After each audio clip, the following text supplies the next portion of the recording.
This production introduces Russell Lowe, who was born in Petersburg, Virginia. He became a resident of Waterloo in 1955 and worked in construction, building houses. Mr. Lowe worked in residential construction for almost 10 years before he started teaching in the Waterloo School District.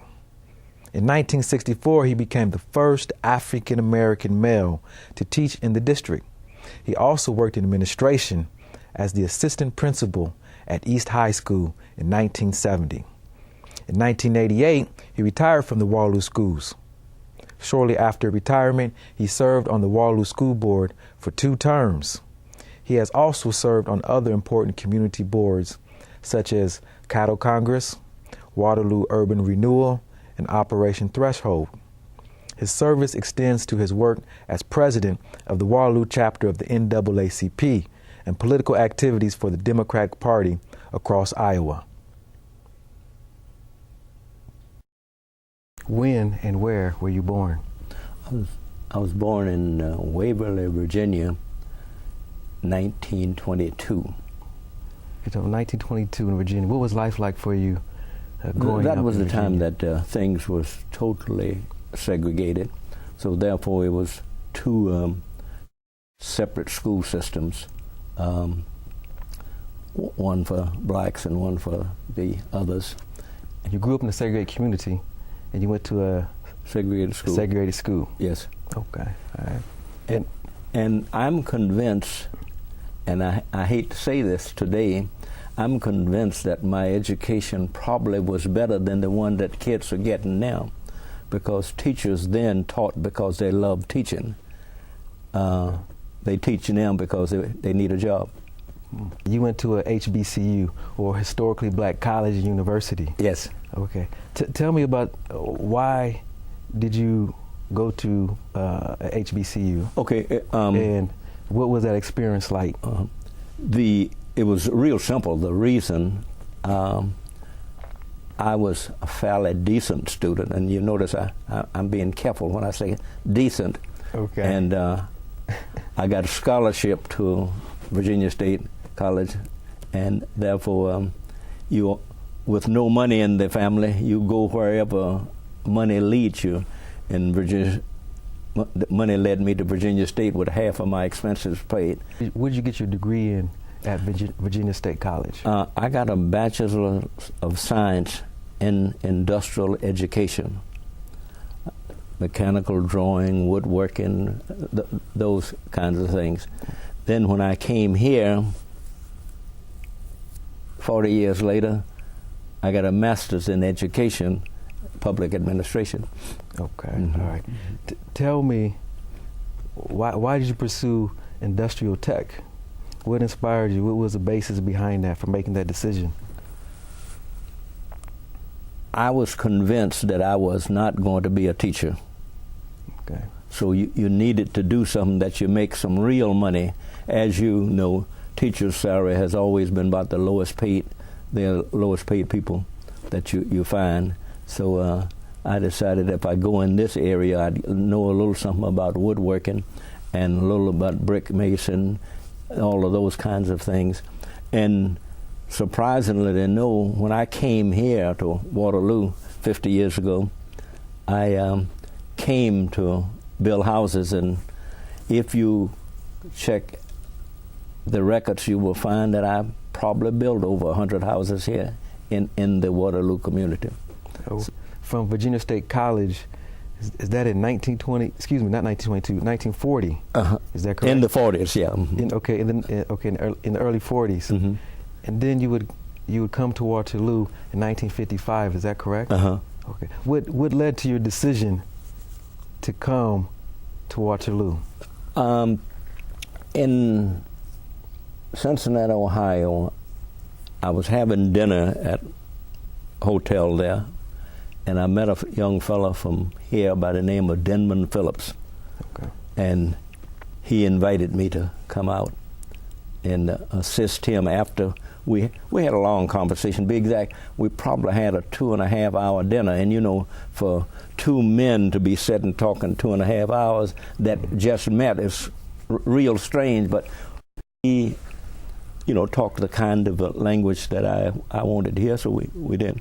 And that was probably early January of that year, 55. And then I came out in March. Tell me the story of how you met her. It's interesting because I was a bachelor at that time, and of course her mother ran a store, and they spent more time, I thought, cooking than they did selling. So naturally, being a bachelor, you hang around where the cooking is. Right. Yeah. That's right. So I and several times she came in while I, was visiting with her mother. We got to know each other quite well. As you can see, this is 50 years, so that okay. Yeah, 'cause I know she's very important. She will support you in all your endeavors. You guys are kind of a team in a sense. Yeah, most of the things that we that we do, we try to do it together. She is the politician of the family, so I had to do the legwork, and she is a much better writer than I am, and I don't mind telling this. Most people, hate to admit that. That's fine. I'm the world's worst writer. So when I write a letter, the first thing I do, I hand it to her and say, "Now check it out." And when I see the letter again, it doesn't look like I had anything to do with it. So that's the way we do things. Mm-hmm. Okay, so you guys compliment each other. Yeah, definitely. Mm-hmm. Okay. Now, you get to Waterloo in 55, mm-hmm. approximately 55. Mm-hmm. It would be 6 to 7 years later, approximately, and you would start teaching. Yeah, I was in the building business from 55 to 65, and to be exact, after I started teaching, I finished up several houses that I had started at the time. The only reason I agreed to teach at the time that the personnel director asked me was I thought he was asking me because he knew I would turn him down, because at that time there was no black teachers at East High School. There were only 2 black teachers in the system, and that was one at Grant School and one at Kingsley, I believe it was. Those were only 2 in the system, and both of those could have easily been anything else but black. Okay. So it was a little easier for them to hire them. So when they asked me, I figured that they said, well, if we asked him, he'll say no, and then we can tell the black community that we offered it to him, but he turned it down. Oh, gotcha. Yeah. I see. So you felt you felt an obligation to do it. Yeah, because you knew there was a need. Took a cut in salary. Okay. To do it. Okay. But I think it's one of the probably the best thing that I've done, because while I didn't gain that much myself, I have 12 or 13 youngsters that came through here, you and I, that I assisted in getting an education. And they wouldn't have gotten it if I hadn't been in the school system, because no one else would have taken the time to do it. This is interesting. Let's talk a little bit about that, because here you come into the school systems. You're the first African American male teacher at East High. Right. And how would the students, specifically, let's look at the white students. How would they react to your presence? The interesting thing about it, kids will be kids. You don't have to worry about kids. I had more problem with the faculty. The kids were just great. Okay. I love the experience I've had with them. And David, I got 2, 3 young ladies that took drafting under me, and I knew that the only reason they took it because they wanted to know what I was like. Ah, okay. They didn't. They needed drafting about like I need a bullet between the eyes. Okay. But gotcha. They wanted to see what I was like. And interesting enough, one of the young ladies graduated from Iowa State in architectural engineering, and the other one was a commercial artist out of Drake. So, and just 2 years ago, the young lady from Drake came back to town, and she wouldn't leave town without seeing me. I was the only teacher that she could remember that she wanted to see again. Oh, impressive. Yeah. Okay. Mm-hmm. So for the most part, the white students embraced you. They kids, welcomed you. Yes. Yeah. I tried my best to be fair. Okay. And I tell people it is difficult to say that you're going to treat everybody the same. You can't do that. But I tried to be fair. And the white students generally were drawn to you for your fairness. They could see that because kids generally are real. They can sense things. They can sense a person's kids ability to be fair, to be unfair. Kids are much smarter than we give them credit for. Okay, they are able to pick up things that we are not able to see. And as I said, I think I know I was fair. If I make a mistake, I was real glad to admit that I made the mistake. What about the black students? You're coming in because you got the. How would they react to your presence? Students never had any trouble with students. Okay. But during my educational career, I had more problems out of the adult blacks than I did anybody, because they could always thought that I could do more than I could do.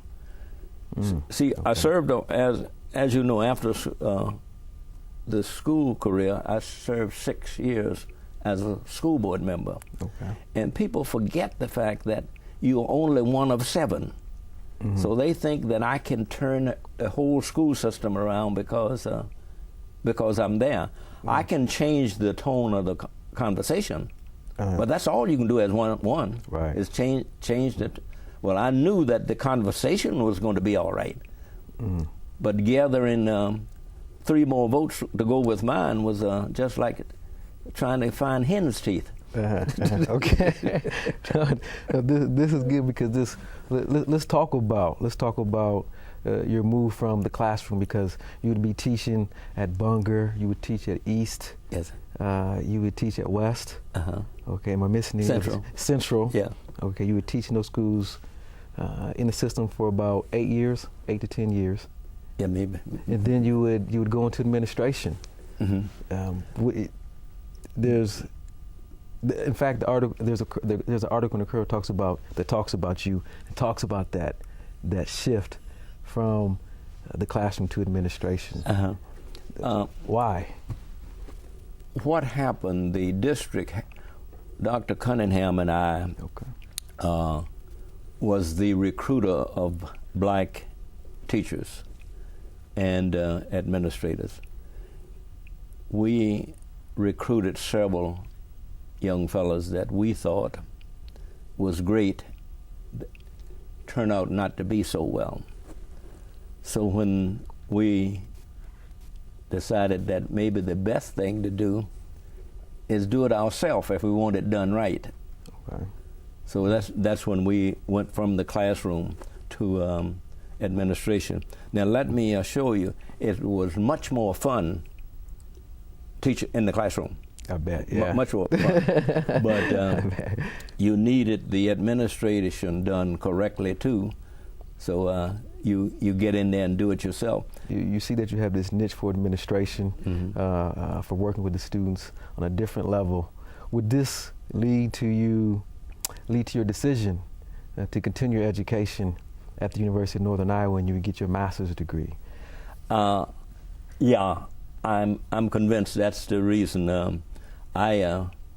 See, at 42, I needed to be in graduate school about like I needed an Elgin watch, with a hammer, But I decided that I would get you don't like doing the work and listen to your peers outside saying that he's doing a good job, but he's not qualified. Okay. So you say, well, if you're not a total dummy, you can do this, so right. Why don't you do it? But I tell you, when you've been out 17 years and you go back, it's a little rugged. Mm-hmm. And so now I know that you were an educator, you were in administration. You do a number of other different things working with people. Continue to do that by serving on a number of boards, working within a number of major organizations, and also your political activity. You're very involved in the community in the way of politics. Let's talk about your involvement with the National Association for the Advancement of Colored People, or the NAACP. Why did you join that organization, or what was your role within that organization? I chaired Black Hawk County branch of NAACP for several years. Well, I always like to do things that's legal, and the NAACP was the organization that I saw that even though they were fighting discrimination, they always tried their best to do whatever they were doing within the legal system. While serving that role, what do you think you were most effective at, or something that you accomplished that was? Well, I thought if you go into the history of the Waterloo school system, okay, all of the black students in the system went to two schools. Grant, from Grant to McKinstry to East High School. So we thought that desegregation was a thing that needed to be done for the benefit of all kids, not just black kids, but all kids. And we say this because when I was in the system, I'm aware of the fact that new books went to West High School, and the used books from West High School came to East High School. Okay. So I'm convinced that the best education is where the best materials and teachers and are. So let's try to get the district desegregated. Okay, gotcha. And while I was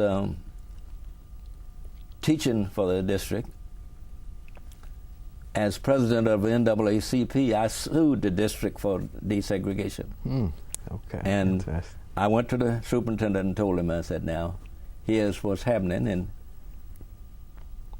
I'm going to do what I have to do, and you do what you have to do. Okay, so you went to the administration and told him? Told him what I was going to do, yeah. You recall as the superintendent at that time? Yeah. No, that's good. That's fair. Yeah. That's Yeah. David, and I hate to say this, but now that, when you get 80 years old, say what you want to say, so you get away with it. So I knew that they couldn't fire me for my teaching. I was probably, out of his 890 teachers at the time, I probably was in his top 5. So you can't fire me for that, so why not sue him? So I did. And surprisingly to know, when they had the school board meeting, they knew the crowd was going to be so big that they couldn't get it in the administration building, so they had it at West High School auditorium. And my wife read the plan that we had for desegregating the schools, and I sit in the back like I didn't know what was going on. Good. Yeah. Good. And they did pass the plan that night, just as we presented it. Okay. Let's talk about your involvement with some of the boards that you worked on within the community. Specifically, let's talk about your role and how you got involved in the Community Action Council here in Waterloo. County Board of Supervisors appointed me to the board of the Community Action Agency here. And there was community action. You know it now as Operation Threshold. Okay. One and the same. Okay. And I think I worked at these things so much, and I can't remember, but I probably chaired that board for 3 or 4 years. Yes. And again, this is a group of community people that actually the excuse me, the biggest group of the board members were people that needed their services. So, which made the assignment a little tougher than usual, because everybody's needs was a little bit different. But anyway, I chaired that. Why did you feel it was important for you to be involved in it, to be on that board? Why was that important to you? Why that board? What did you feel you could do, or what did you do that made you feel like you made a difference?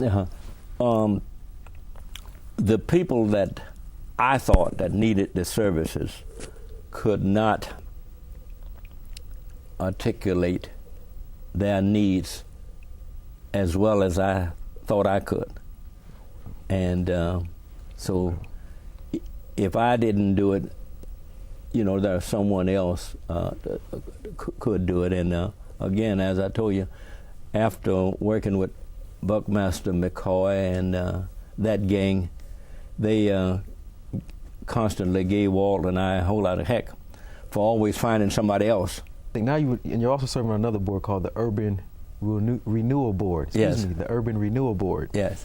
Okay. Now you're the first. My understanding, you're the first African American to serve on that board. That is correct. Oh. And what's I served there 19 or 20 years.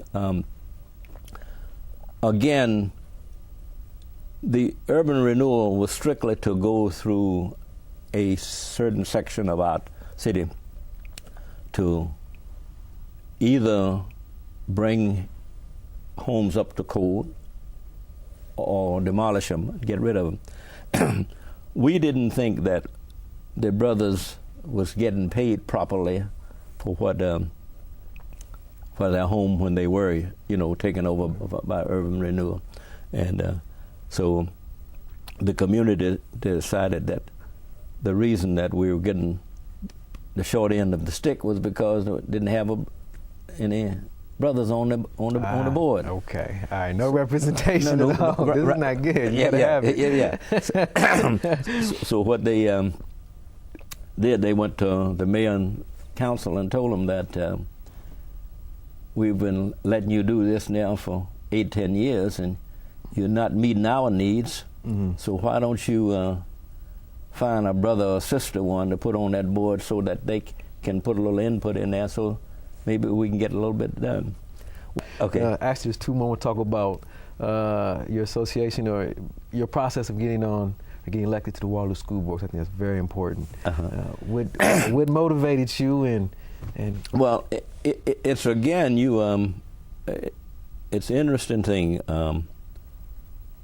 I had no idea of ever running for public office of any kind. Okay. But I spent several years out in Bunger, and again, the only thing black out in Bunger was me. Okay. So if anybody asks you to run, you know. So evidently, I did something that the people of Evansdale thought was all right, so they asked me to run. I was so convinced that I wasn't going to get elected if I ran. I got the nomination papers, filled out the top part that I was supposed to fill out, and handed it to them and said, you folks get it filled out, and when you finish filling it out, take it down and file it for me, because I'll be out in Virginia. And they did. They did it. Okay. And I think the year that I was elected, it was 3 people elected, and I think it was 11 candidates. Okay. And I was the number 3 of the 11 people that was running. So I beat the person ahead that I was ahead of by 21 votes. So I didn't like that. So I decided to run another term just to show people we could. Okay. That was close. That was tight. I show people that we could do better than that. Okay. So the next term I was the top vote getter. Okay. So now here you're on the board. You served for 2 terms. Yeah. 2 terms. What impact do you think you made, or how did you think you were influential on that board? We came up with a discipline policy for the district that we think is fair, and we think it's fair because I've been I've been gone now 14 years, so I'm not sure. Okay. They could have changed it again since then. We did that. The other thing is that we worked at it hard to see that minorities were placed at every school building that we could afford to get minorities, because, again, I try to convince people that having your kids run from me here doesn't make sense. When he get out here in the world, he's going to run into me somewhere. Okay, right. So you just want to get him while he's young, because they seem to gel so much better when they're young than they do when they get older. So we got that done. The other thing is that I tried to convince the educators themselves that I was interested in what they were doing. I visited every school in the district at least 4 times every year. And I made it clear to them, I'm not coming to see what you're doing, I'm coming to see if I can be of help. You tell me what you're doing. I'm not going to run up in your classroom and ask what you're doing. I'm not going to do that. When I come, you tell me what you're doing and what you need to do. And I'll see if I can help you. And so I did that. Lastly, let's talk about your role with the Cattle Congress. You were on that board. Cattle Congress is a very big deal here in Waterloo. Has a long history, and you were there for about 20 years. You served on that board. Mm-hmm. Cattle Congress had been around 65 years. No one of color has ever served on the board. Okay. So Harry Slife, and I don't know, you might remember that name because he and his wife got killed in an auto accident up by the Corps some years ago. He decided that if this outfit is going to serve the public ought to be represented. Good point. So he said, why don't you, Russell, find someone black to serve on that board, and I'll recommend it to the board. So I decided that I would do that. Okay, good choice. I'll do that.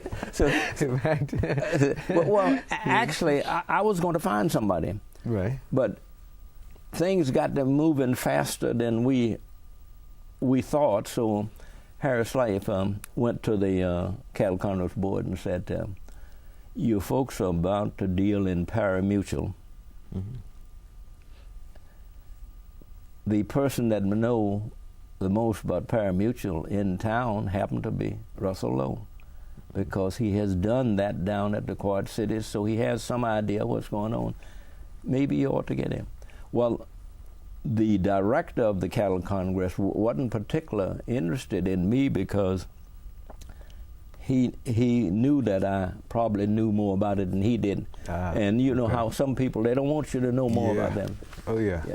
Yeah. So anyway, they finally, after a couple of meetings, trying to find somebody else, they agreed that maybe old Russell Lowe should be the one. And so I served there until just a year ago. And I decided at 82 at that time that the rest of my life I owed to me. Mm-hmm. So I was going to do absolutely nothing. It was the biggest mistake I ever made because I'm busier now. I'm busier now than I was when I had a job. so I guess I'll be busy until I die. You know. Yeah, you're a very busy man. In fact, you've let Cattle Congress go. Your obligations to that go on the board, but still yet, I know you're very active in politics today. Yeah, I think it's necessary that blacks be in both parties. Okay. It's absolutely necessary. Mm-hmm. But I just happen to be a Democrat. Now, earlier you mentioned a couple of times that you ran for mayor. You ran for mayor, yeah. And tell me how did that develop? Running for mayor. What happened? There were 2 policemen on the force at the time when they had problems with kids. They came to me and said, why don't you run for mayor? You have the disposition, you have the skills, and being a veteran, you got things going for you. And I told them, I said, well, this community will never elect a black mayor. Mm-hmm. I said, so why waste our time? And that was maybe 6 or 8 months later. They went, came back and tried me again, see if I had given up. Mm-hmm. So the amazing thing, but my position hadn't changed. So they knew that Reverend Rideout here, that he and I was pretty close. So they said, okay, we'll try one more place. So they went up to Rideout and say, now, we want him to run. And he told you, if you ever needed him, call him. So it's time for you to call him. So Rideout asked me to run. Okay. And I couldn't turn him down because I told him, I would, and I did. Some big name people politicians that you guys have ran into or ate with or had at your house. Okay, we, John Edwards was in town just 2 weeks ago, and we got a call from Washington, from his office in Washington, that he wanted to meet with a small group of people before he met with the rest of the large Democratic Party. So we were with John Edwards. We had 8 people, and he wanted to talk about his poverty program that he has going on at the University of North Carolina. Okay. We've had Chip Carter there, had Maria Shriver there. When she was a youngster and cute. So she came to your house when? You said when she was a youngster? When we both were youngsters. Okay. Yeah. 20 years ago. So she was at your house. Okay. Yeah. She and Shriver. Who else? Chip Carter was there, and one other one. You ever won the Kennedys at your house? Did you? Yeah. Edward, when he ran, Ted Kennedy. When he ran. Okay. And then we met him again when he came to Payne Church. He spoke at our church. Not this time, he came with Kerry 2 years ago, but he was there the first time speaking for himself. Okay. Thank you very much. Thank you very much for sharing your story with me. That's it. It's been great. It's been wonderful. I appreciate you making the time to talk to me. Anytime, brother. All right. Nice meeting you. Yeah.